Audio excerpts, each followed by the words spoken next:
it surely will. We still need our money. You see where our dilemma lies there, Mr. Staples? Yeah. If you turn to page 16, though, you can see Projections. Yes. Projections.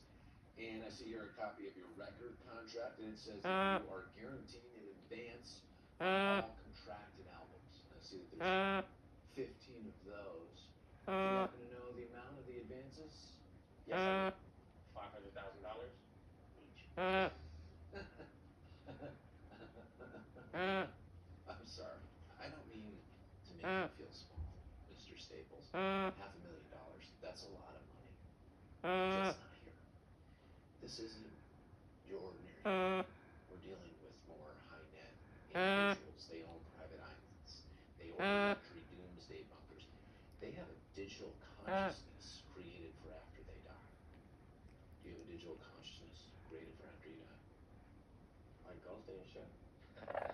I'm sorry, Mr. Staples. You seem like a great fellow, but